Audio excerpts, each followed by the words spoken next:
Control and coordination. आज का जो टॉपिक हमारा है बहुत बढ़िया टॉपिक है, न्यूरल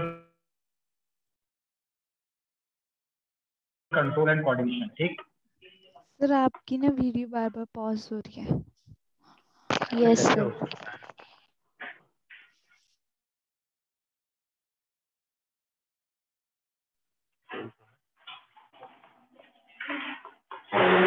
कोऑर्डिनेशन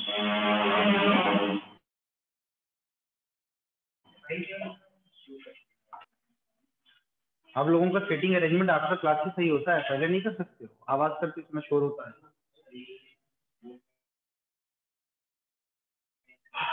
बेटा न्यूरल कंट्रोल एंड आपके पूरे एनिमल फिजियोलॉजी में वो कहते हैं टफ टॉपिक।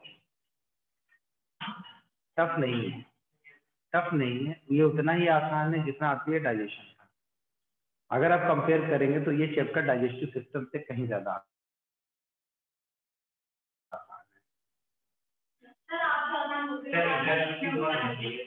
ठीक है, इंटरेस्टेड टॉपिक है। ठीक है, और क्योंकि we are human beings and we in our cranial box, hence we are known as the craniata। Cranial box होने की वजह से हम कुछ हल्की हल्की सी बात करेंगे, ये सब सिंपल सी बातें। ठीक है, जैसे कल एक बच्चे ने हमसे सवाल पूछा, सर नोटोकॉर्ड क्या होता है? नोटोकॉर्ड क्या होता है? एक मेसोडर्मल ओरिजिन का एक जो है रॉड लाइक स्ट्रक्चर साइड पर पाया जाता है, जो आगे चल करके वर्टिब्रल कॉलम में कन्वर्ट होता है। That is the notochord. जिसके पास नोटोकॉर्ड है वो कॉर्डेटा, जिसके पास नहीं हो तो वो नॉन कॉर्डेटा। ठीक, जिसके पास क्रेनियम के अंदर ब्रेन मौजूद है, जिसके पास क्रेनियम नहीं हो तो वो आपका एक। ठीक वैसे ही जिसके पास एक्स्ट्रा एम्ब्रियोनिक मेम्ब्रेन में जैसे एम्ब्रियन है वो एम्नियोटा, जिसके पास एम्ब्रियन नहीं वो एनेम्नियोटा। ये सब मैंने शुरू में पढ़ाया है। तो यहाँ पर हम बात करने जा रहे हैं नर्वस सिस्टम की। नर्वस सिस्टम को आप पढ़ने से पहले हम आप आपस में कोऑर्डिनेट कर पा रहे हैं, इसकी वजह क्या है? इसकी वजह है हमारा नर्वस सिस्टम ऑर्गेनिज्म के साथ कम्युनिकेट कर पाता है due to the nervous system. ठीक है, तो ये जो नर्वस सिस्टम है इसका जो बेसिक यूनिट है वो है आपका न्यूरॉन। उसी न्यूरॉन के जरिए मैसेज आता है और उसी न्यूरॉन के जरिए मैसेज जाता है, फिर उसका हमें इफेक्ट दिखाई पड़ता है। ठीक, फिर इसको कैटेगराइज किया गया है कि जो मैसेज को लेकर के आएगा वो सेंसरी है, जो मैसेज का रिस्पॉन्स लेकर के जाएगा वो क्या है आपका, और जो ऑर्गन उस रिस्पॉन्स के लिए रिस्पॉन्ड करेगा वो आपका इफेक्टर है। ठीक, ऐसे कई में बांटा गया है। ठीक, और ये मैसेज जो जाता है वो हमारे सेंट्रल नर्वस सिस्टम से जाता है। तो बेसिकली नर्वस सिस्टम को हमने दो, सेंट्रल नर्वस सिस्टम और पेरिफेरल नर्वस सिस्टम। ठीक है, फिर पेरिफेरल नर्वस सिस्टम को हमने कैटेगराइज किया किसमें? हाँ, किसमें डिवाइड किया? देखिए आपको ऑटोनॉमिक नर्वस सिस्टम और सोमैटिक नर्वस सिस्टम में जब हमने डिवाइड किया तो आपका ऑटोनॉमिक नर्वस सिस्टम जो था आपका सिंपैथेटिक और पैरासिम्पैथेटिक नर्वस सिस्टम में डिवाइड था। तो ये बड़ी सिंपल सी बात है। और एक बात समझिए कि ये सब नर्वस सिस्टम का ही वजह है कि आप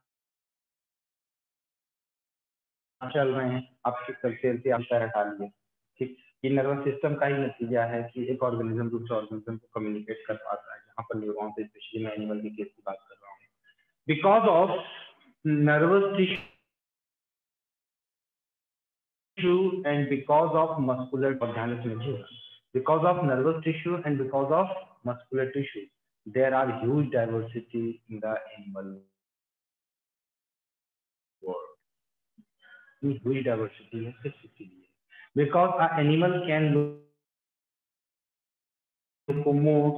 फ्रॉम वन प्लेस टू। इस जगह पर पानी की कमी है, इस जगह पर खाने की कमी है, इस जगह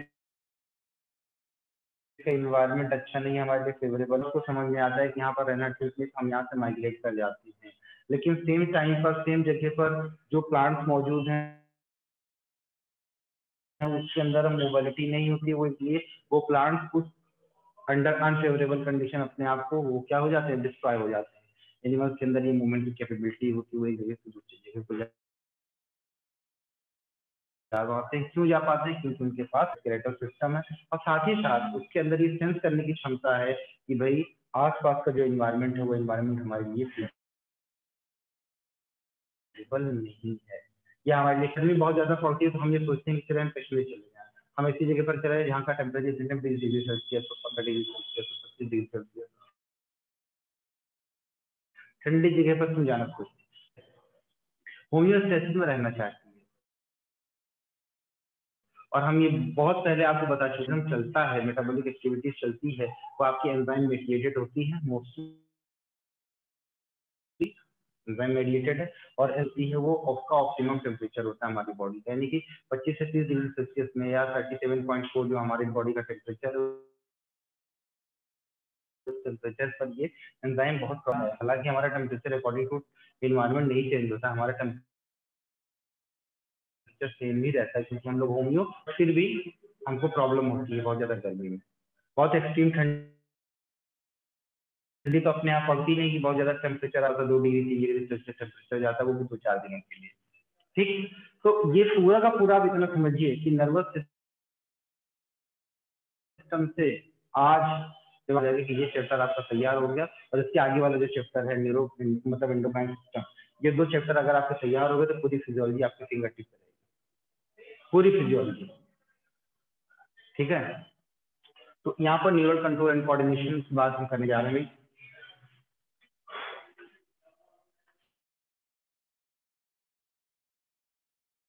तो यहाँ पे आप देखिए, आपको बताएंगे कि हम कोर्स ऑफ इवोल्यूशन को भी लेकर के चलते हैं। कोर्स ऑफ इवोल्यूशन डेवलप कहाँ से हुआ और कहाँ तक पहुंचा, और इसके अंदर और डेवलपमेंट के चांसेस हैं कि नहीं है, इन सबों पर हम बात करेंगे। आप समझिए कि सबसे पहले हम का जो फाइलम आता है, वो फाइलम हमारा होता है क्या? वो फाइलम हमारा होता है बेटा पोरीफेरा, और ये पोरीफेरा आपका सेल एग्रीगेट बॉडी प्लान वाला एनिमल है, तो यहाँ पर टिश्यू सिस्टम की हम कोई बात नहीं करते हैं। ठीक है, टिश्यू सिस्टम की हम कोई बात नहीं करते, तो यहाँ पर नर्वस टिश्यू भी नहीं। इसके जस्ट बाद जब हम सिलेंट्रेटा में आते हैं, तो इस सिलेंट्रेटा के अंदर होता यह है कि यहाँ पर जो नर्वस सिस्टम है, सिस्टम तो डेवलप नहीं हुआ है, लेकिन यहाँ पर नर्व नेट का फॉर्मेशन होता है। नर्व नेट प्लेक्सस के फॉर्म में, नर्व नेट प्लेक्सस हम उसको बोलते हैं, उस फॉर्म में जो है नर्वस सिस्टम इनिशियल तौर पर डेवलप होता है। तो हम कह सकते हैं कि प्रिमिटिव यानी कि सबसे पहले नर्वस सिस्टम डेवलप हुआ in the form of nerve net plexus in the Coelenterata. जब हमने आपको एनिमल किंगडम पढ़ाया था, उस एनिमल किंगडम में भी हमने आपको बताया था कि किस तरीके से जो है यहाँ पर नर्वस सिस्टम का भी डेवलपमेंट हुआ। फिर धीरे धीरे जैसे जैसे हम आगे बढ़ते चले गए, अपने फाइलम में आगे की तरफ बढ़ते गए, सिलेंट्रेटा आया, सिलेंट्रेटा के बाद आपका क्या आया बेटा? प्लेटीहेल्मिन्थेस आया, प्लेटीहेल्मिन्थेस के बाद आपका निमेटोड आया, निमेटोड के बाद आपको किसमें आए बताइए? एनिलिड्स में आया, आर्थ्रोपोड्स में आए, और आर्थ्रोपोड्स के बाद किसमें आए? मोलस्क में आए, मोलस्क के बाद किसमें आए? इक्थाडर्म के बाद हेमिकॉर्डेटा आया, और हेमिकॉर्डेटा के बाद कॉर्डेटा आया। ये हमारा क्या था बेटा? कोर्स ऑफ इवोल्यूशन था। तो जैसे जैसे हम आगे की तरफ बढ़ते जा रहे हैं, वैसे वैसे हमारा हर एक सिस्टम के अंदर विकास होता जा रहा है, हर एक सिस्टम और एडवांस कैरेक्टर के साथ अपीयर हो रहा है। लेकिन ऐसा नहीं है कि अगर हम इसके अंदर मॉडिफिकेशन कर रहे हैं तो पिछले ऐसा बल बिल्कुल भी नहीं था। क्यों? क्योंकि आज के दौर में पोरीफेरा भी एग्जिस्ट करता है और कॉर्डेटा भी एग्जिस्ट कर रहा है। देखेंगे तो हमें पता चलेगा कि इसी में मॉडिफिकेशन होता गया according to time, according to environment, according to जो है their physiological and anatomical activities. तो हमें पता चलता है कि सिलेंट्रेटा में तो आपने देखा नर्व नेट प्लेक्सस के फॉर्म में आया, प्लेटीहेल्मिन्थेस में जैसे ही आप आए तो आपने देखा एक नर्वस सिस्टम था। इस टाइप का नर्वस सिस्टम था, लेडर लाइक नर्वस सिस्टम था। इसको थोड़ा सा मैं आपको एक्सप्लेन करूंगा कि जैसे लेडर लाइक नर्वस सिस्टम में एक एग्जांपल मैं लेता हूँ, किसका बेटा टर्बिलेरिया का एग्जांपल लेता हूँ एरिया, और ये टर्बिलेरिया जो होता है ये फ्री लिविंग है। इसके मेंबर को हम क्या बोलते हैं बेटा, इसके मेंबर को हम बोलते हैं। प्लेनेरिया की खास बात क्या है? प्लेनेरिया की खास बात यह है कि इसमें लैडर टाइप का नर्वस, किस टाइप का nervous system? Ladder like nervous system पाया जाता है। और दूसरी सबसे खास फीलिंग है, और साथ ही साथ ये जो है आपका,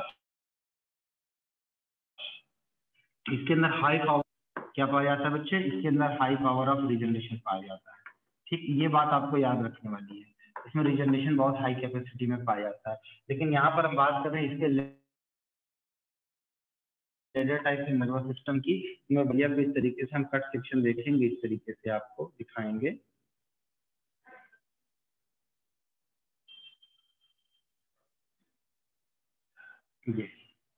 ये प्लेनेरिया कुछ ऐसे दिखाई पड़ता है हमको, इस तरीके से प्लेनेरिया दिखाई पड़ता है। इस रीजन में यहाँ पे ये देखिए,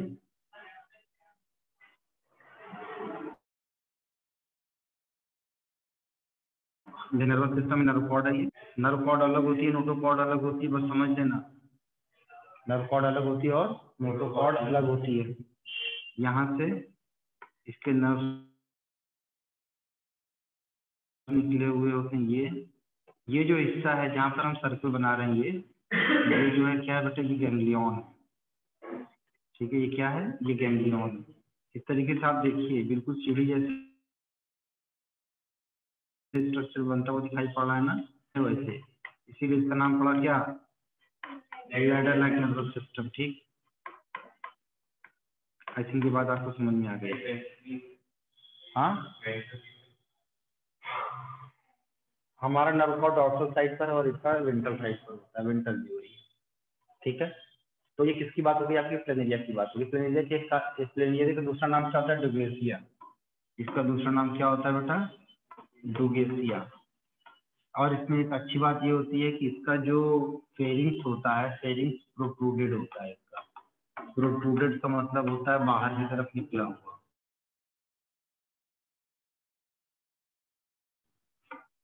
तो बता रहा है, चलो इसको फटाफट जल्दी से बना लो।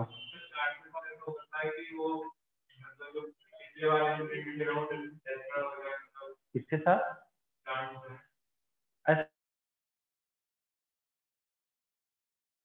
ऐसा नहीं है, सब इवोल्यूशन जो होता है तो प्रिवेंशन आता है, जब मास रिस्ट्रिक्शन होता है इन्वायरमेंट की वजह से, तब ऐसा होता है। चलो इसको बेटा, इसको फटाफट जल्दी से लिखो सीक्वेंस में। अच्छा, लिखने के बाद अब देखना है मिनट। नर्वनेट फ्लेक्सस आया लेटर लेकर के आप आर्थ्रोपोडा मोलस्का यहाँ तक जाएंगे, हेमिकॉर्डेटा तक जाएंगे, तो यहाँ पर जो होता है आपका गैंग्लियोनेटेड होता है, गैंग्लियन टाइप का नर्वस सिस्टम आपको मिलता है। ठीक है, ये आपका गैंग्लियोनेटेड मिलता है। और जैसे ही कॉर्डेटा में हम आते हैं, तो कॉर्डेटा में जो नर्वस सिस्टम है, यहाँ पर आपको ब्रेन भी मिलना शुरू हो जाएगा, भी मिलना शुरू हो जाएगा धीरे धीरे। ठीक है,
आराम से चल रहा हूँ।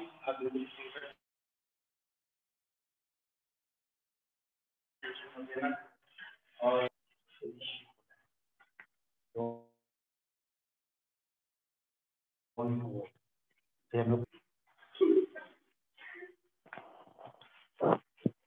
सर आपकी आवाज ना बहुत रुक रुक के आ रही है।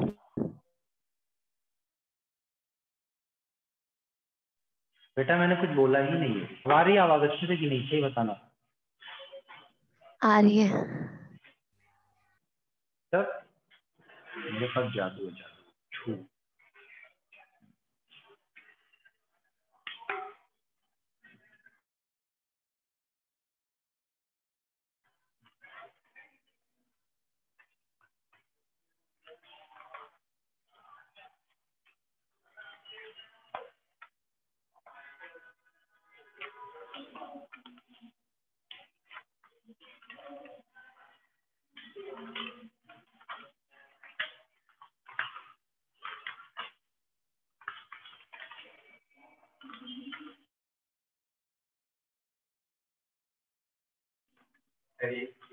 ऐसे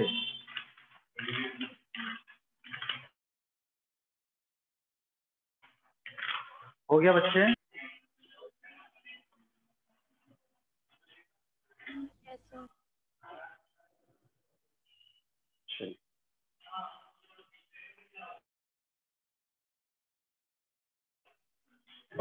डिस्कनेक्ट हो रहा। चलिए, क्लासिफिकेशन ऑफ नर्वस सिस्टम हम आपको दिखा दें।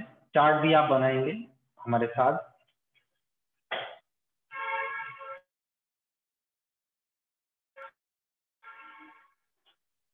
नर्वस सिस्टम देखिए, नर्वस सिस्टम जो है आपका दो कैटेगरी में बटा हुआ है। सीएनएस। सीएनएस का मतलब होता है central nervous system, and this central nervous system includes two main parts, that is our brain, and second one is the spinal cord। ठीक है, देखिए ये जो क्रेनियम हमारा है, ये क्रेनियम के हमारा क्या है बेटा, इसके अंदर ब्रेन है, ये ब्रेन है। ब्रेन का स्पाइनल कॉर्ड से, स्पाइनल कॉर्ड कहाँ है, वर्टिब्रल कॉलम के अंदर जो सेंट्रल कैनाल गई स्पाइनल कॉर्ड है। दूसरी इंपॉर्टेंट पॉइंट कि स्पाइनल कॉर्ड की जो लंबाई है वर्टिब्रल कॉलम की लंबाई से कम है। बात समझे? स्पाइनल कॉर्ड लंबाई से कम होती है, वर्टिब्रल कॉलम आपकी यहाँ तक है, copy. Spinal cord sacral part और नहीं और ऊपर तक। ठीक है, हाँ। तो ये हुआ आपका ब्रेन और ये आपका स्पाइनल कॉर्ड। ये पेरिफेरल नर्वस सिस्टम, पीएनएस क्या है आपका? पेरिफेरल नर्वस सिस्टम है। इसमें ये वाले पार्ट को आप एक्सक्लूड करिएगा, डायरेक्टली लिखिएगा। इसमें दो होते हैं आपका, ऑटोनोमिक नर्वस सिस्टम और दूसरा क्या होता है बेटा, सोमैटिक नर्वस सिस्टम। और ऑटोनोमिक नर्वस सिस्टम में आपका सिंपैथेटिक हो गया,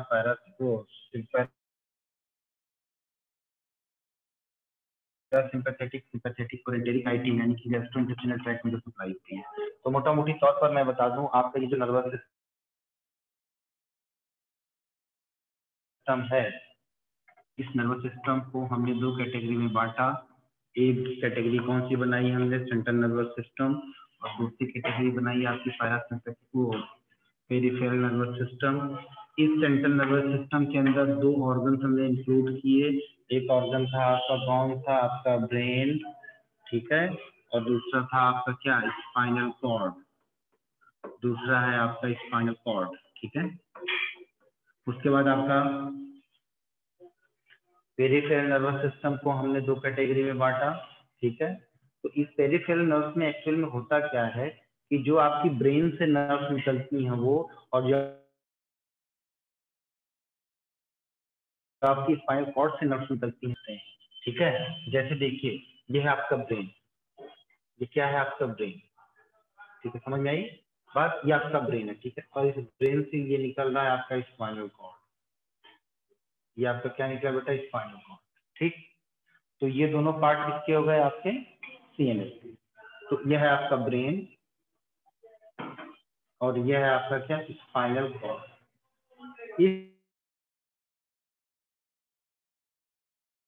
ब्रेन और स्पाइनल कॉर्ड से जो नर्व अराइज हो रही हैं, ठीक है, ये जो नर्व यहाँ से निकल रही हैं, और आसान शब्दों में समझिए, यहाँ से जो नर्व्स को इंक्लूड किया गया है, किसमें? पेरिफेरल नर्वस सिस्टम में इंक्लूड किया गया है। ठीक, पेरिफेरल नर्वस सिस्टम में इनको हम इंक्लूड करते हैं। तो ये जो इंडिकेशन है किसको दिखा रहा है बेटा?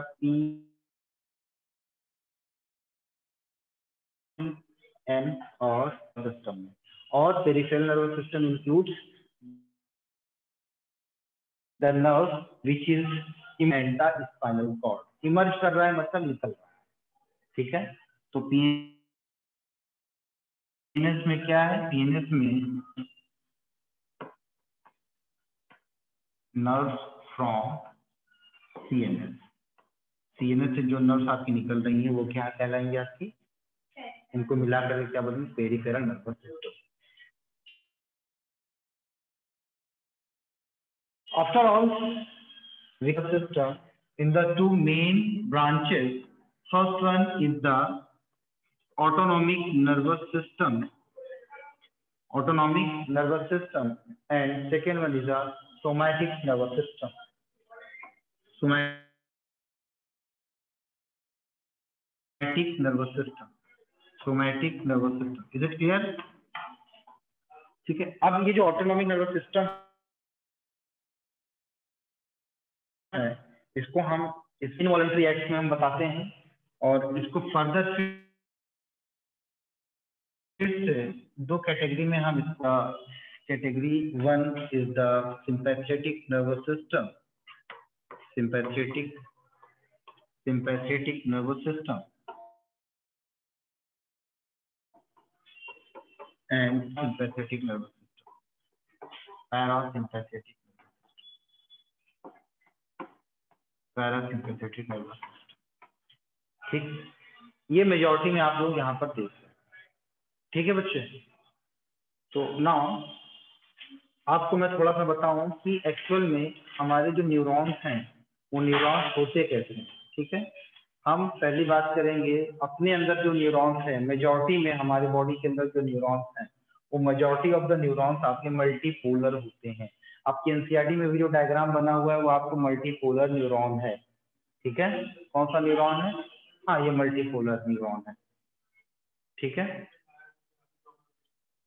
चलिए बेटा, हम लोग थोड़ा सा पहले बात कर लेते हैं क्लासिफिकेशन ऑफ न्यूरॉन्स की, उसके बाद एक मल्टीपोलर न्यूरॉन के बारे में हम लोग स्टडी करेंगे। हालांकि मैंने पढ़ा दिया है इसको वहां पे एनिमल टिश्यू में पढ़ा दिया, नर्वस टिश्यू।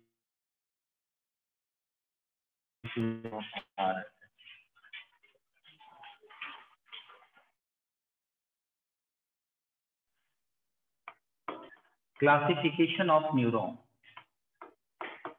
क्लास हैवी तो नहीं हो रही है? Very good. Classification of neuron, not neuron, it's neuron. तो सबसे पहला जो न्यूरॉन आता है वो आपका होता है multipolar neuron. Number 1 is a multipolar neuron.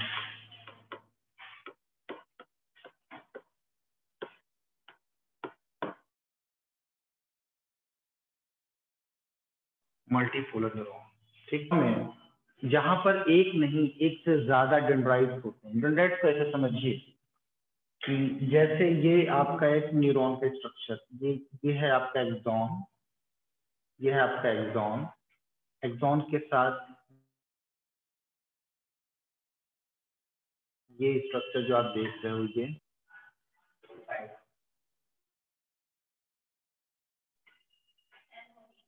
Axon कहते हैं।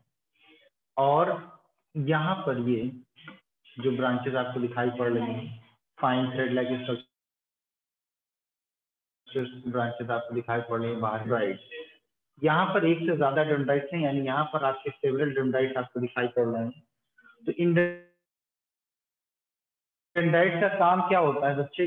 जो मैसेजेस होते हैं उन मैसेजेस को ये लेकर के आता है, स्टिमुलस को लेकर के आएगा इस डायरेक्शन, स्टिमुलस को ये इस डायरेक्शन में लेकर के आएगा और ये सेल बॉडी के अंदर भेज देगा। यहाँ पर बड़ा सा न्यूक्लियस होता है और इसके अंदर जो फ्लूइड होगा दैट इज द न्यूक्लियोप्लाज्म होगा, और इसमें छोटे छोटे फाइन ग्रेन्यूल्स आपको मिलते हैं। छोटे छोटे फाइन ग्रेन्यूल्स जो होते हैं इनको हम बोलते हैं Nissl's granules, and these Nissl's granules are mean for the function performing like the rough endoplasmic reticulum, which means this nizzle granules perform the protein synthesis in the neuron. ठीक, उसके बाद ये एक्सॉन आपका आगे एक्सटेंड करेगा। ये extend करने के बाद ये जो है इसका टर्मिनल पार्ट जो है ये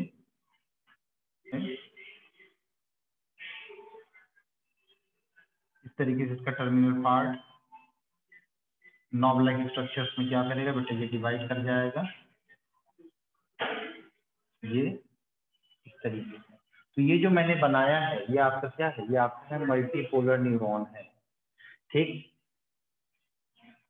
तो यहाँ पर आपको दिखाई पड़ेगा प्रोसेसेस। क्या दिखाई पड़ेगा आपको? प्रोसेसेस दिखाई पड़ेंगे।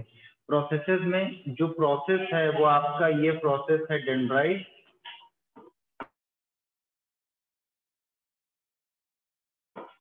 डेंड्राइट, ठीक है। और ये जो प्रोसेस आपका है ये वाला क्या कहलाएगा बेटा? एक्सॉन। ठीक, और ये जो दिख रहा है इसको हम बोलते हैं साइटोन या सेल बॉडी।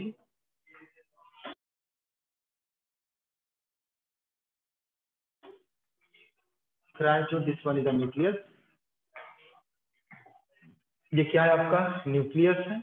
और ये पॉइंट जो दिख रहा है जहां से एक्सॉन की शुरुआत हो रही है, ये जहां से एक्सॉन की शुरुआत हो रही है, this point is known as the axon hillock.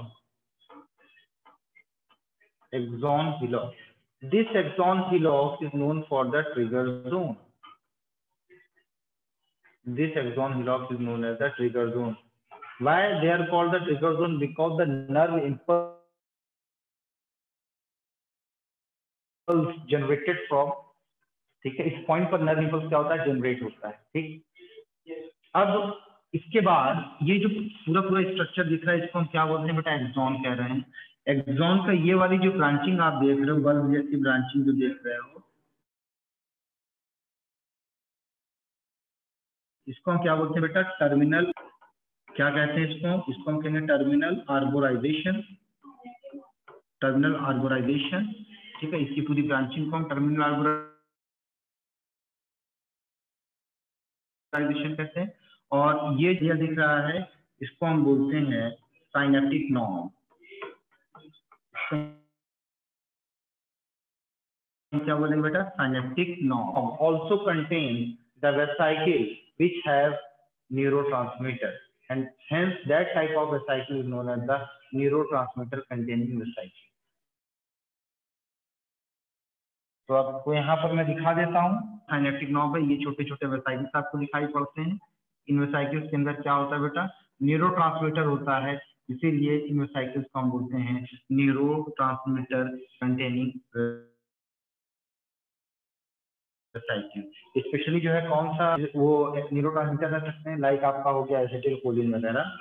तो ये जो आपको दिख रहा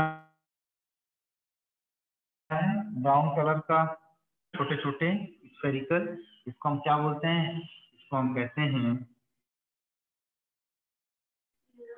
न्यूरोट्रांसमीटर कंटेनिंग वेसाइकल।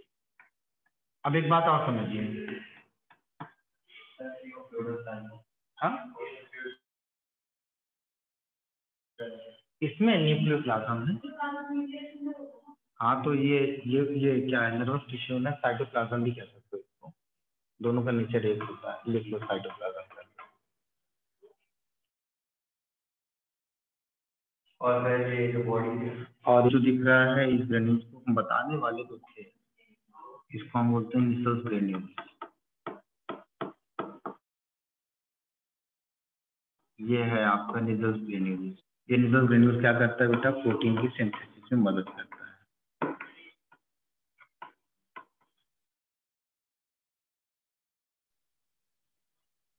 सिंथेसिस में ये मदद करता है हमारी। ठीक है, इससे समझ में आ रही है? देखिए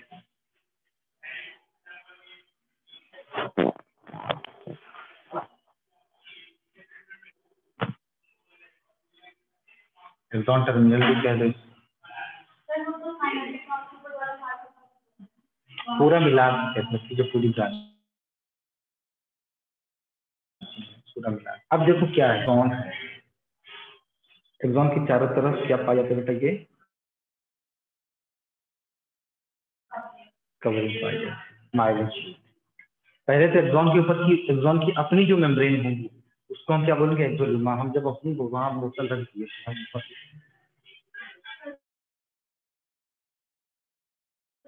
परेशान मत। रैपिंग आप देख लो, रैपिंग लच्छेदार पराठे खाए हैं आप, लच्छेदार पराठा, लच्छा पराठा, उसमें क्या था, एक के ऊपर एक के ऊपर एक कई सारी परत होती है। खाने पीने की चीजें ज्यादा, तो जो टाइम है उसमें आप बहुत भूखे हुए, सुन लो हम बोल रहे हैं।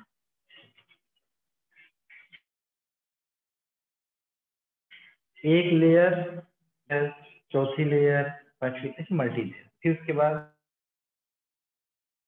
लेयर लेयर लेयर, बस वो लेयरिंग कहलाती है माइलिन शीट।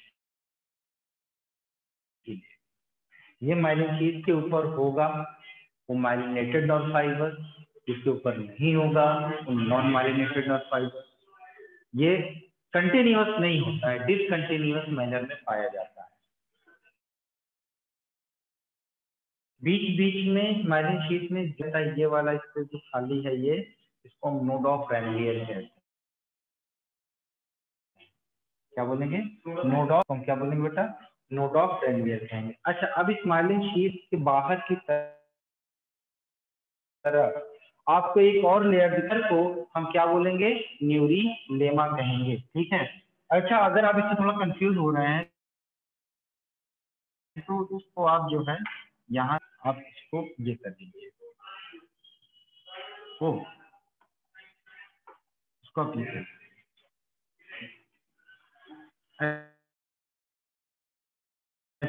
ज्यादा सही लगेगा, ठीक। तो ये जो एक्सॉन है, एक्सॉन के अंदर यहाँ पर जो फ्लूइड भरा हुआ दिखाई पड़ेगा बच्चे, ठीक है, इस फ्लूइड को हम क्या बोलेंगे, बोलो बोलो, इस फ्लूइड क्या बोलेंगे, एक्सोप्लाज्म। अब इसके चारों तरफ आपको दिखाई पड़ेगी माइलिन शीट, यहाँ से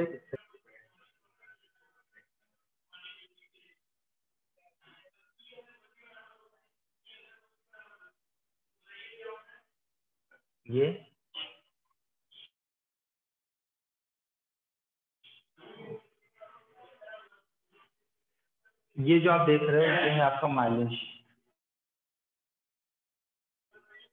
और ये जो सेल है उस सेल को हम बोलते हैं श्वान सेल, और ये श्वान सेल जो होता है यही माइलिन शीट बनाता है। ये सर अभी तो इसके अंदर डिसाइड कर रहे हैं क्या, माइलिन शीट के अंदर डिसाइड कर रहे हैं, वो पहले से ही होते हैं, वो बनाते हैं।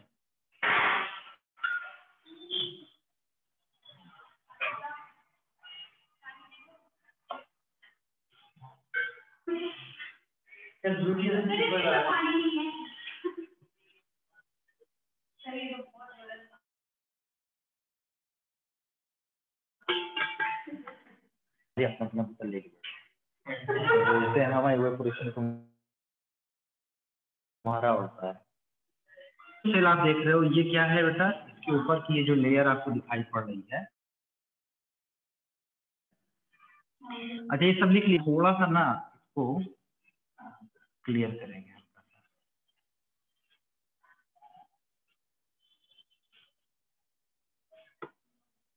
ठीक। ये जो सेल आप देख रहे हो इसको हम क्या बोलते हैं बेटा, ये माइलिन शीट।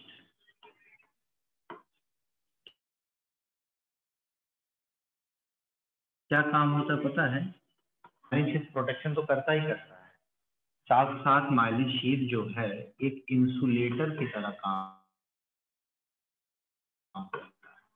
जैसे लेयरिंग ज्यादा कर लेते हो कपड़े ज्यादा पहन, एक्चुअल में कपड़े गर्म नहीं करते हैं, कपड़े आपकी बॉडी की हीट को कंजर्व करते हैं।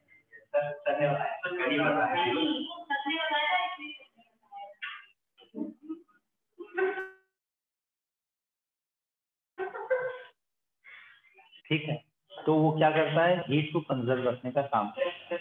इसीलिए देखिए, एक आप मोटे ऊन का कपड़ा पहनिए और एक आप जो है चमड़े की जैकेट पहनिए, तो चमड़े की जैकेट में आपकी हीट ज्यादा कंजर्व रहेगी, उसमें आपको ज्यादा गर्मी लगेगी, तो उसमें कम ठंडी लगेगी। क्यों ऐसा है? क्योंकि आपकी बॉडी की हीट को पूरी, इसीलिए जब आप बाइक चलाते हो तो स्वेटर पहन के नहीं चला पाते, आप जैकेट पहन के चलाते हो, तो जैकेट में क्या होता है, एयर पास नहीं होता। ये जो जैकेट है एक तरीके से इंसुलेटर की तरह काम कर रहा है। यहाँ पर ये जो काम करती है, इसके अंदर का जो हीट है, इसके अंदर जो एनर्जी बाहर निकलने से बचाती है। और दूसरा ये जो ब्राउन कलर का दिख रहा है स्ट्रक्चर, इसको हम बोलते हैं श्वान सेल। एनर्जी तो सब में होती है ना बेटा, श्वान सेल काइनेटिक एनर्जी बढ़ रही है, इलेक्ट्रिकल एनर्जी है, काइनेटिक एनर्जी है, सब में है। अब देखो थोड़ा सा मैं इसको बड़ा करके दिखाऊं ऐसा, तो देखो ये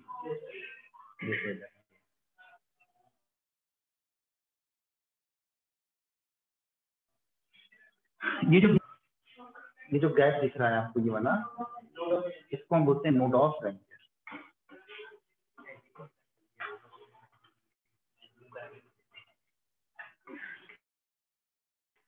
ये क्या है, नोड ऑफ रैंक। ठीक, और एक चीज सब समझ लो, बहुत हल्की फुल्की क्लास ले रहे हैं। अब इसके बाहर की तरफ से एक लेयर दिखाई पड़ेगी,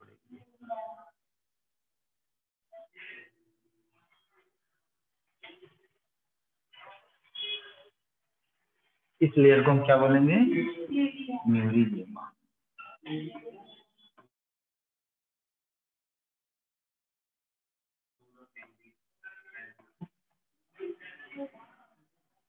यह है आपका न्यूरी।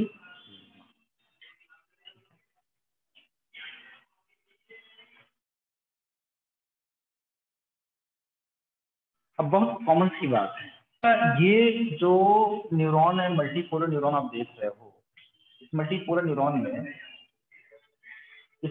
न्यूरॉन में ये जो आपका डेंड्राइट है, डेंड्राइट क्या कर रहा है, मैसेज को ले आ रहा है, स्टिमुलस को ले आ रहा है। इसका मतलब आपका ये जो डेंड्राइट है, ये किसकी तरह काम किया, एफरेंट नर्व की तरह काम किया, ये एफरेंट नर्व की तरह काम किया।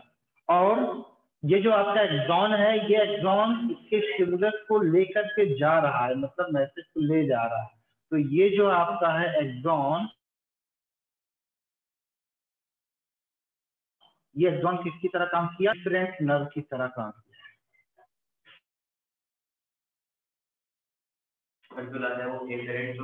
तो ले जाता है वो एफरेंट।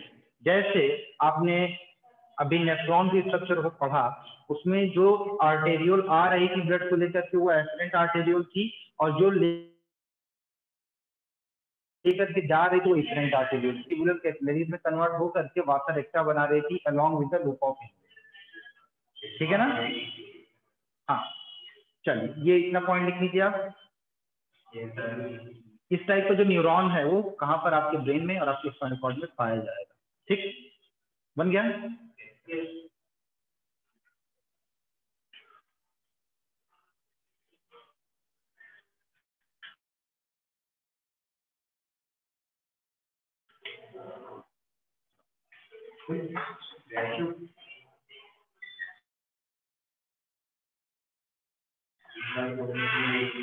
चलो बेटा, स्ट्रक्चर ऑफ न्यूरॉन में लिखिएगा कि लिखाना जरूरी है क्या? बता सकते।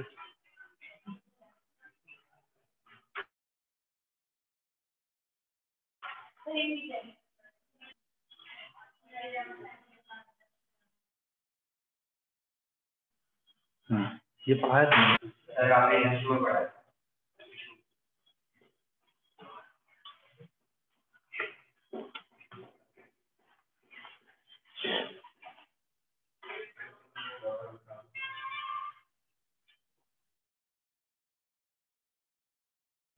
एक बात और जान लीजिए, सिटी पार्ट तो ही है, लेकिन जब हम इसके साइनेप्टिक नॉब की बात करते हैं तो इसको मैं ये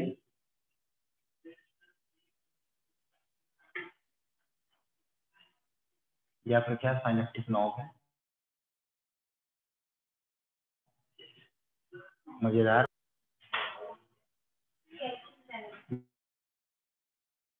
यस, इस साइनेप्टिक नॉब के इस मेम्ब्रेन को हम बोलते हैं प्री साइनेप्टिक मेम्ब्रेन। ठीक है, ये स्टोमेटा मत समझ लेना कि ये तो स्टोमेटा बना दिया, स्टोमेटा नहीं। ठीक है, इसके साथ यहाँ पर दूसरा आपको दिखाई पड़ता है ये डेंड्राइट आकर ये है डेंड्राइट है ये, और ये एक्सॉन की एंडिंग है, ये एक्सॉन की एंडिंग है। यहाँ पर दोनों आपस में मिल रहे हैं, मिलने वाली प्रक्रिया को हम साइनेप्स कहते हैं। मिलने वाली प्रक्रिया को क्या बोलेंगे? साइनेप्स कहेंगे। तो ये जो साइनेप्स है, किस तरीके का साइनेप्स है, तो हम बोलेंगे कि सर ये एक्सोडेंड्रोनिक साइनेप्स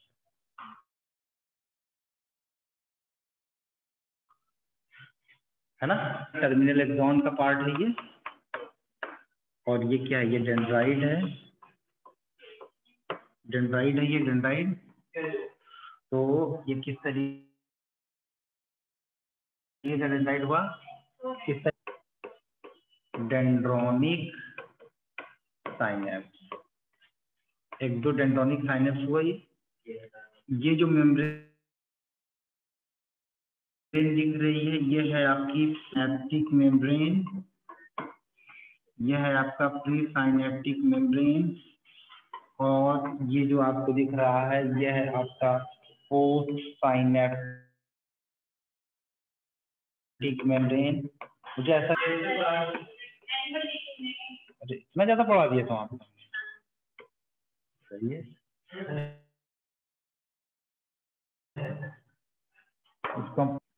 इसके अंदर मैंने बताया न्यूरोट्रांसमीटर कंटेनिंग वेसाइकिल होते हैं, और ये न्यूरोट्रांसमीटर कौन होता है? एसिटिलकोलिन होता है। तो इसका मतलब ये हुआ कि ये जो चैनल हमने बताया,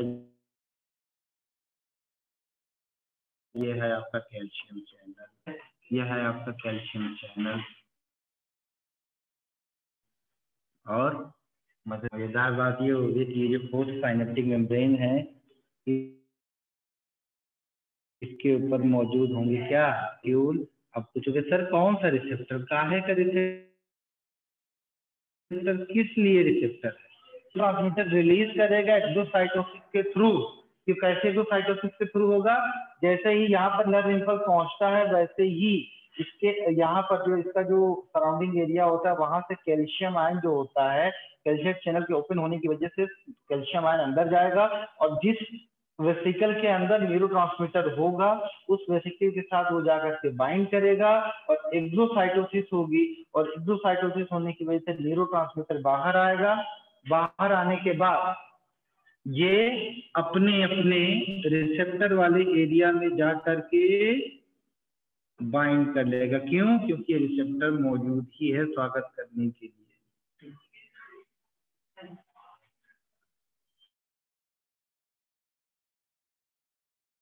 ठीक है, रिसेप्टर के साथ बाइंड कर गया, क्या होगा? फिर से डिपोलराइजेशन हो जाएगा और नर्व इम्पल्स आगे की तरफ प्रोपेगेट कर जाएगी। तो ये कुछ तरीके हैं, आगे आपको फिर चीज को जो हमें समझाना होगा एक बार फिर से। तो तमाम बातें हैं, लिख लीजिए। ये सब आपका क्या है? ये आपका है रिसेप्टर फॉर न्यूरोट्रांसमीटर,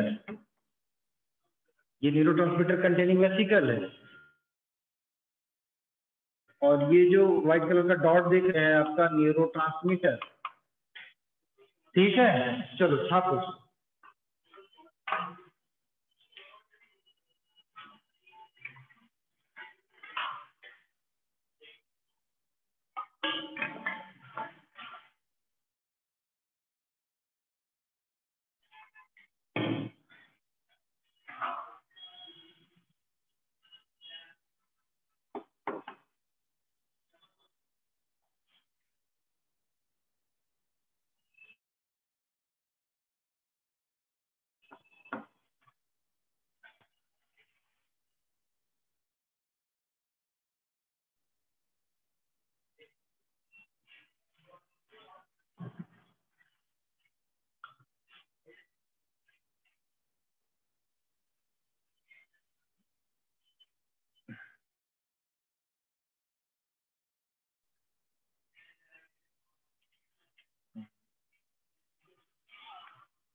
हाँ, इसको हम कह सकते हैं साइनेप्टिक क्लेफ्ट।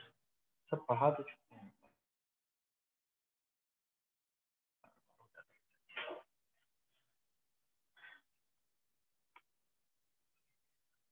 जी, इसको हम क्या बोलते हैं? Synaptic cleft. Synaptic cleft.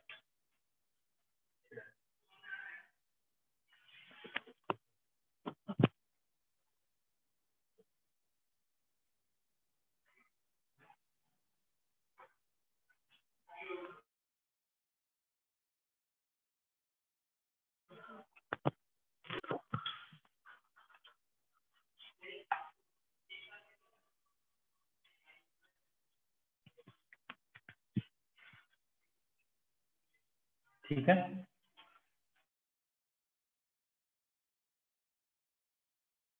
चलें आगे चलें। छाप मत छाप। ठीक है,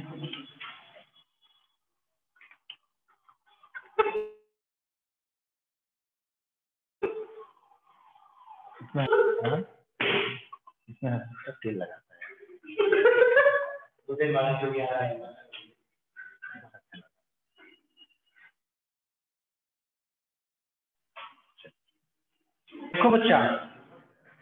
देखो बच्चा, अगर मैं पूछूं कि न्यूरॉन के अंदर दो चीजें क्या क्या होती हैं, तो आप बोलोगे कि सर न्यूरॉन में क्या होता है? एक होता है सेल बॉडी होती है, और दूसरा क्या होता है? इसमें प्रोसेसेस। सेल बॉडी को हम साइटोन कहते हैं सर। प्रोसेसेस में दो होते हैं प्रोसेस, एक तो निकला हुआ होता है, एक सीधा वाला होता है। जो निकला हुआ ऐसे दाएं बाएं वो है आपके डेंड्राइट। क्या है ये? डेंड्राइट। जो सीधा जा रहा है वो है आपका एक्सोन। डेंड्राइट किसकी तरह काम करता है? ये आपके एफरेंट नर्व, और एक्सोन आपके इफेरेंट नर्व की तरह काम करेगा।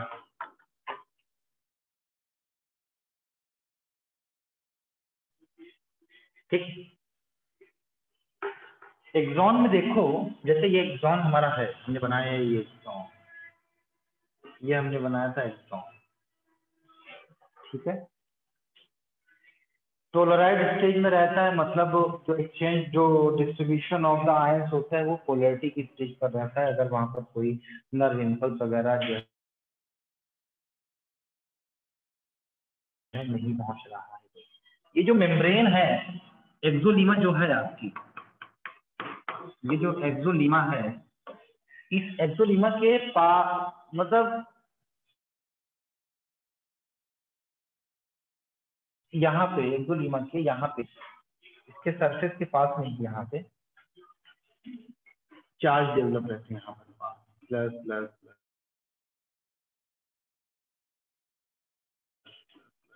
माइनस। आप वो बोलो कि सर इसके एक्सोप्लाज्म के अंदर होगा, तो ऐसा नहीं। कहाँ पर होगा? इसके मेम्ब्रेन के पास में। और ये जो मेम्ब्रेन है, ये जो मेम्ब्रेन है, ये जो मेम्ब्रेन आप देख रहे हो, अगर इसमें हमें कुछ इस तरीके से दिखाई पड़ेगी, जैसे दिखाई पड़ती है आपकी प्लाज्मा मेम्ब्रेन। प्लाज्मा मेम्ब्रेन, इसको थोड़ा सा बड़ा करेंगे तो आपको ये ऐसे दिखाई पड़ेगा। ये आपका क्या है बेटा? ये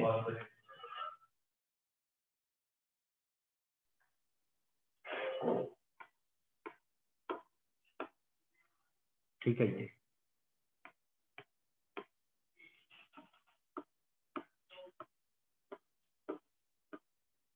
जैसे प्लाज्मा मेम्ब्रेन आपका दिखाई पड़ता है, वैसे ये भी दिखाई पड़ता है।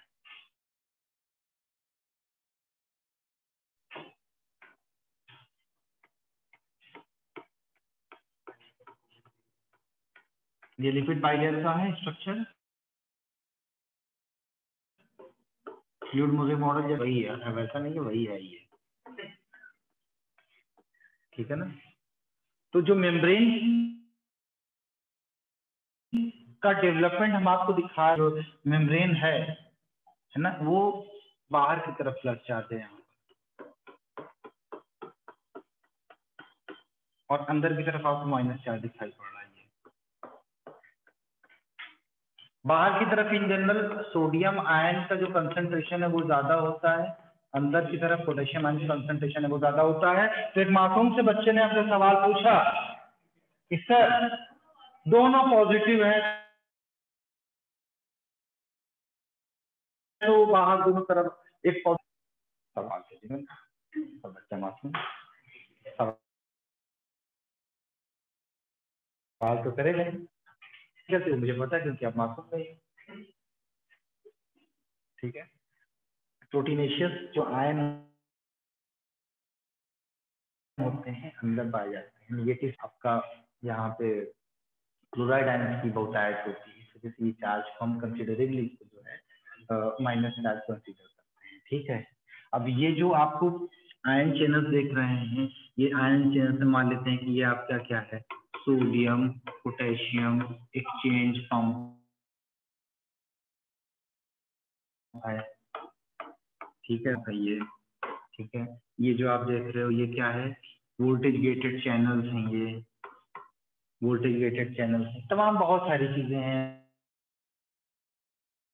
आपको यहाँ पर देखने को मिलेगा। भी नर्व इम्पल्स मोटी तौर पर आप इसमें समझ लीजिए कि ये सिंगल मेम्ब्रेन का मतलब होता है, ये प्लाज्मा मेम्ब्रेन जैसा स्ट्रक्चर ने बनाया है बच्चे। ये जो बनाया है आपके लिए, ये एक स्टेज कौन सी है, ये आपकी पोलराइज्ड स्टेज है। अभी हम नर्व इम्पल्स नहीं पढ़ा रहे हैं, बिल्कुल मत घबराना कि नर्व इम्पल्स हम पढ़ाना शुरू कर दें, अभी नहीं पढ़ा रहे हैं। पहले आपको ये सब समझना होगा कि यहाँ कैसे है, तभी तो चीज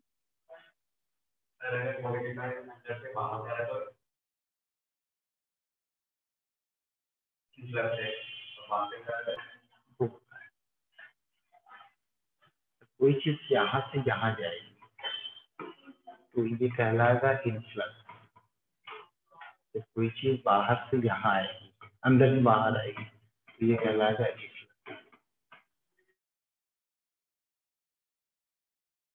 रिफ्लक्स नहीं होता।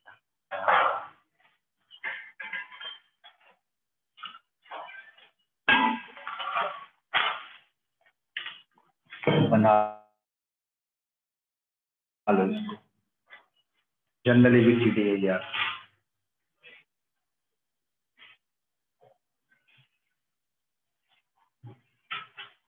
हल्की हल्की क्लास में 3:30 बजे पता चला। बनाओ बनाओ, तुम बनाया पहले बना लिया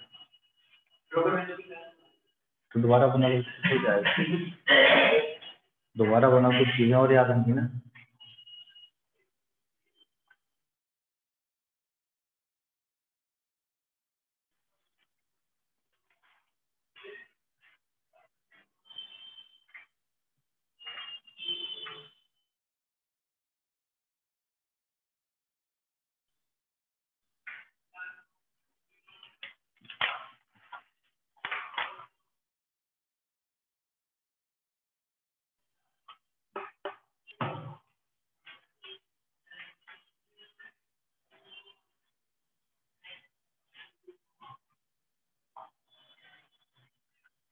सिलेबस खत्म हो जाएगा जब आपका, तो कुछ बढ़िया बढ़िया टॉपिक जो है आपका तो रिवीजन चलेगा ही, कुछ टॉपिक जो मुझे बड़ा अच्छा लगता है उसको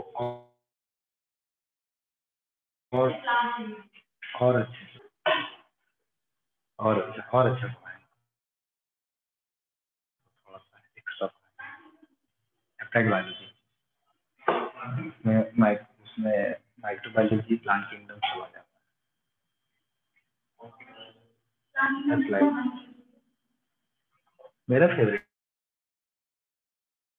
नहीं हो, तो जी हो गया, इमरजेंसी हो गया। सिलेबस खत्म हो जाएगा तो तुम प्रोफेसर के साथ बैठना फिर, समझे, एफिशिएंसी चल रही तो आपकी होगी, मैं इसमें एक्स्ट्रा बैठाऊंगा। तो जब चीजें आप पढ़े रहोगे ना एक बार, तो आपके दिमाग में जब मैं दोबारा पढ़ाऊंगा उसको नॉर्मली, आपको लगेगा पहली दफा जैसे आप चक्कर गिनती बन गए थे हवा में,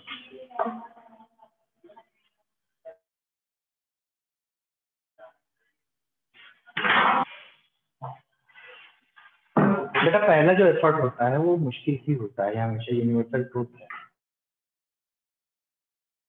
अभी मुझे अगर अंशिका के घर अभी जाना चाहिए, खाली हमको बोल दिया जाए कि ये जो है दयाल बाग में रहती है, ठीक है, हमने कितना बड़ा दयाल बाग है, पूरा एक कस्बा है पूरा, हम घूमते घूमते हो सकता है 2 दिन बाद पहुंचे, बिना पूछे अगर जाना है तो एक कॉल करेंगे तुरंत पहुंच जाएंगे। लेकिन आप समझिए पहली दफा आपका एफर्ट ज्यादा लगा, रिजल्ट कम आया, दूसरी जगह जब आप करेंगे तो रास्ता देखा वाला है, तो अब एफर्ट कम लगेगा, रिजल्ट ज्यादा। हर जगह जैसे ये लड़का बैठा हुआ, पहले नहीं पढ़ रहा था, गधापन करता था, अब थोड़ा पढ़ना शुरू किया है तो अब इसके अंदर इम्प्रूवमेंट दिख रहा है, तो थोड़ा सा और मेहनत करेगा तब मैं इसको समझूंगा हाँ अब ये नीट के लायक का हो गया है, अब ये और पढ़ेगा तो सिलेक्शन हो जाएगा। बॉडी परेशान कर रही है क्योंकि तुम्हारा इंटरेस्ट कम है ना। हाँ तो ठीक, चलो ये हो गया। अब मैं आपको कुछ और दिलचस्प बातें बताता हूँ। देखिए बात क्या है कि ये जो आपका न्यूरॉन है, न्यूरॉन को on the basis of myelination, myelination के बेसिस पर हम इसको 2 कैटेगरी में कैटेगराइज कर सकते हैं। एक है आपका माइलिनेटेड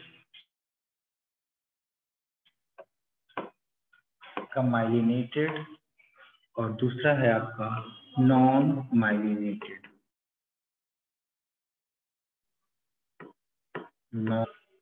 तो बच्चा ये जो नॉन माइलिनेटेड और माइलिनेटेड है, इसमें क्या होता है कि जो माइलिन शीट है इसके अंदर वो प्रेजेंट है, यहाँ पर जो माइलिन शीट है वो माइलिन शीट यहाँ पर प्रेजेंट नहीं है।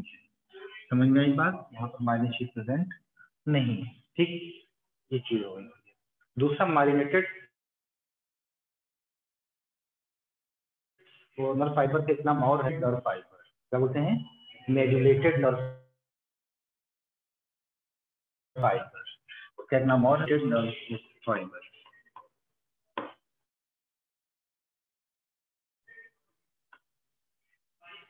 और वो क्या हो जाएगा, नॉन मेडिकेटेड नर्व फाइबर हो जाएगा, सिंपल सी बात है, ठीक।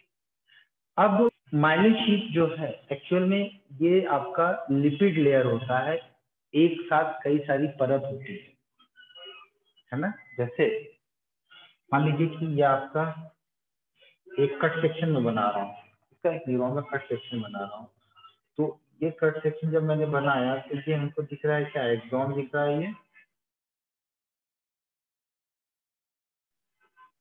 ये हमें एक्सॉन दिखा के अंदर ये दिख रहा है आपको एल्डोप्लाज्म, इसके चारों तरफ हमें दिखाई पड़ेगी क्या, माइलिन शीट।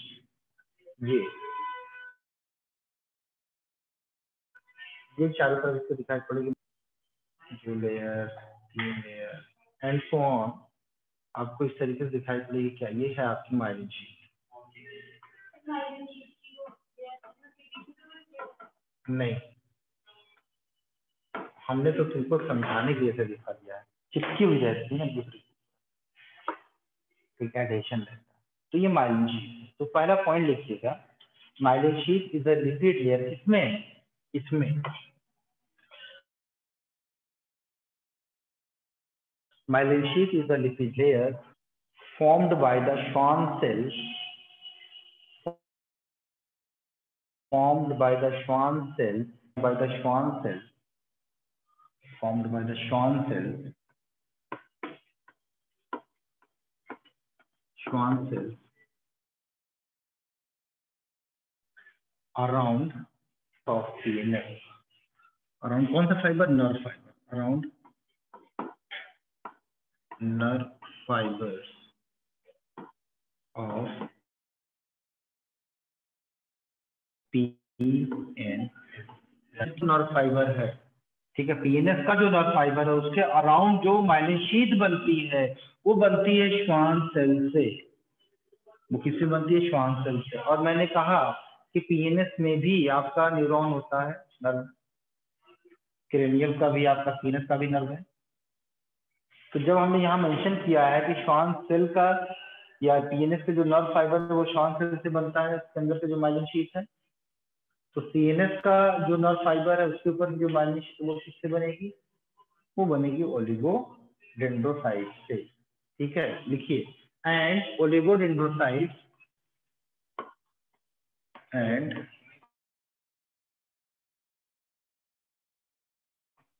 हाँ ओलिगोडेंड्रोसाइट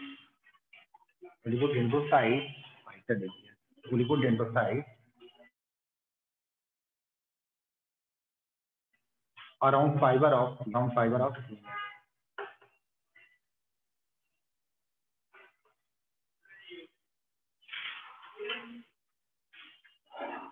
ये जो आपका एक्सॉन है, आपका ये एक्सॉन है, यहाँ पर माइलिन शीट है, और जो बीच बीच जो गैप है बेटा, नोड ऑफ रेनवियर, मतलब ये गैप, ये जो गैप आप देख रहे हैं इसको हम क्या बोल रहे थे बेटा? नोड ऑफ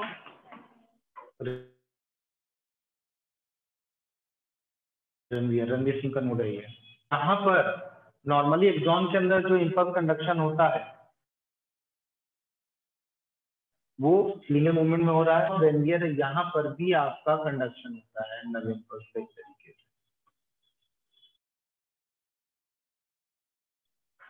इस तरीके से यहाँ इधर गया, यहाँ से जंप किया, इधर गया, जंपिंग मूवमेंट, जैसे कंगारू चलते थे लहरा के, थोड़ी चलता है कंगारू जंप करता है, तो ये कंगारू जंप करके इधर ऐसे गया उछल के। तो इसी तरीके से ये नोड ऑफ रेनवियर से भी इम्पल्स आपका जो जंपिंग मूवमेंट है, जंपिंग लोकोमोशन को कंगारू से दिया गया, इसको हम बोलते हैं साल्टेशन या साल्टेटरी मूवमेंट। ठीक है, इसी को हम बोलते हैं साल्टेटरी कंडक्शन। क्या बोलेंगे? ठीक है, अलग है।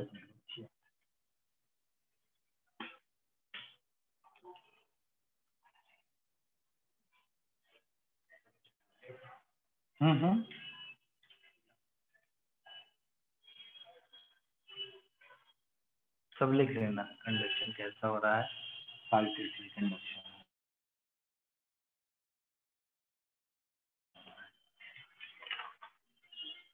अच्छा, एक बात तो हम बताना भूल गए, एक बात हम आपको सेल डिवीजन में बताए थे कि न्यूरॉन जी नॉट स्टेज में अरेस्ट है, जी नॉट स्टेज में पड़ी है, इसलिए ये डिवाइड नहीं करते। केसेस में अपने आप को रिज्यूम करते हैं, बट जनरली ये देखो देखो देखो, उल्टा बनाओगे, उल्टा पढ़ोगे उल्टा नंबर मिलेगा, फिर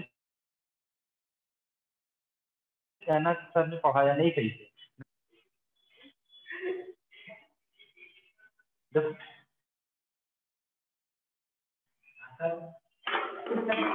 कैसे बनाएगा बेटा? रिजल्ट मायने नहीं रखता, आप किस प्रोसेस से जाते हैं।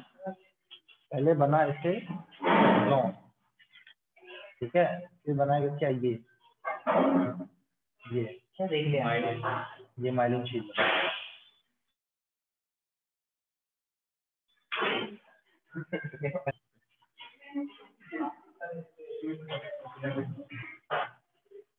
आप सीक्वेंस में क्यों नहीं चलते? सीक्वेंस में चलिए, तभी समझ में आएगा ना।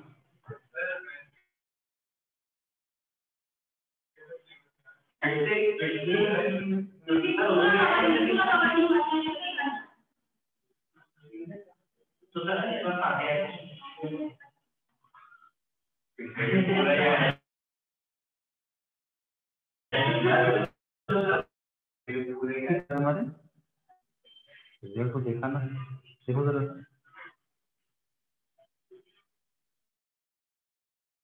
चलिए, पोलर न्यूरॉन, मल्टीपोलर न्यूरॉन खत्म हो गया। ठीक है, अगला न्यूरॉन है आपका बाइपोलर न्यूरॉन। ये हाँ,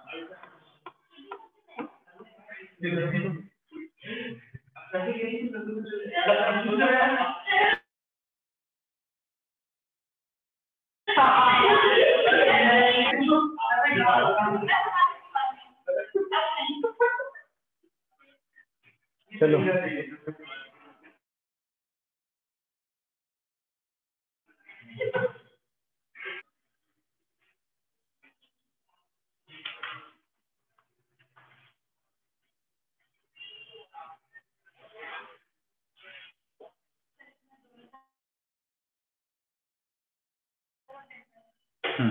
ज्यादा कुछ दिखाया नहीं, निकल लिख लो।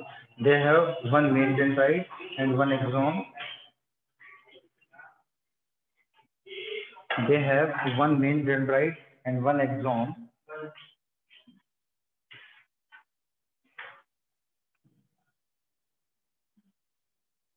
वन एक्सॉन, आगे लिखिएगा, one axon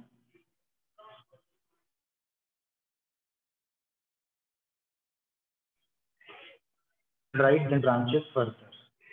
The main dendrite branches further.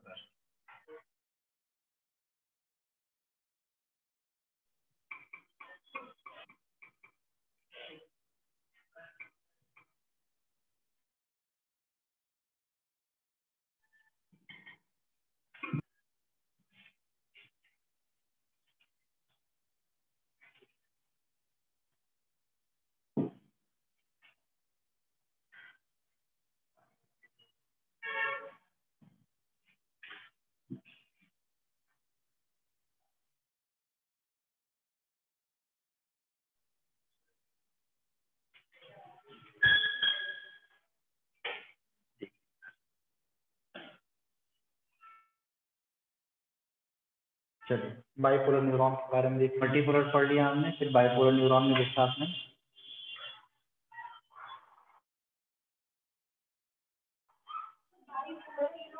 दो पोल बन रहा है ना, एक ये है, एक ये।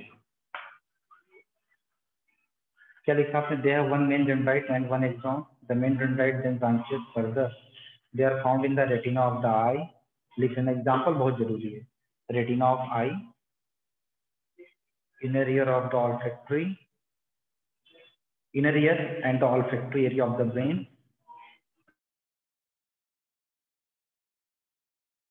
कहाँ पर पाया जाता है ये पाया जाता है कहाँ पर? ये आपके रेटिना में, ये आपके इनर ईयर में,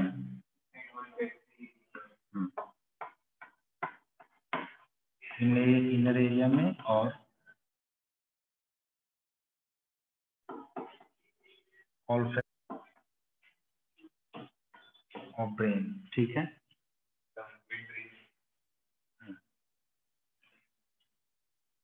अगला है इसमें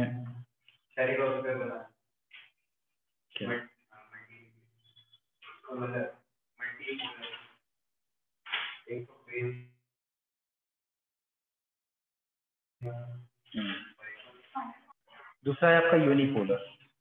यूनिपोलर में क्या होता है? They have several dendrite. देखो ना, कई सारे डेंड्राइट, ये भी है, ये भी है। दे हैव सेवरल डेंड्राइट, ठीक है। One axon that emerges from the cell body.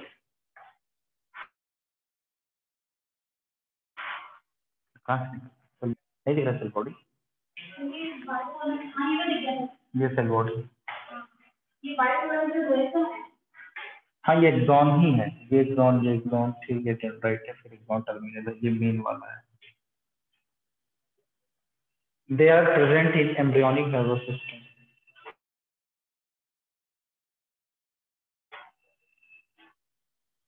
Nervous system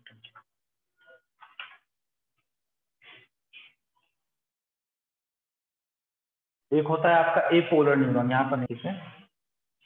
एपोलर neuron में क्या होगा कि ये प्रिमिटिव टाइप के न्यूरॉन्स होते हैं जो कि हाइड्रा में पाए जाते हैं।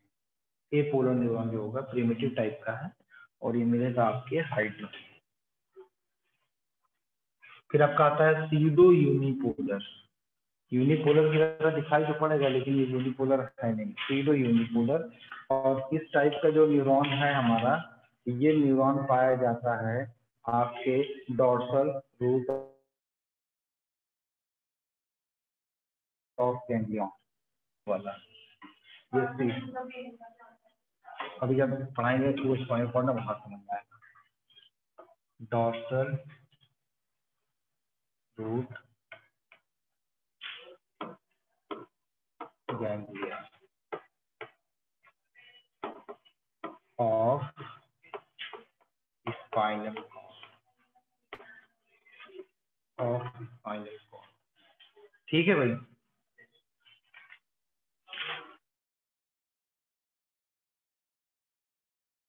टाइप्स ऑफ न्यूरॉन खत्म हो गया। That is impulse conduction. तो आप लोग अपनी एनसीआर आप पढ़ करके आएंगे इम्पल्स कंडक्शन, और इसमें बहुत मजेदार क्वेश्चन भी बनाएंगे आपका।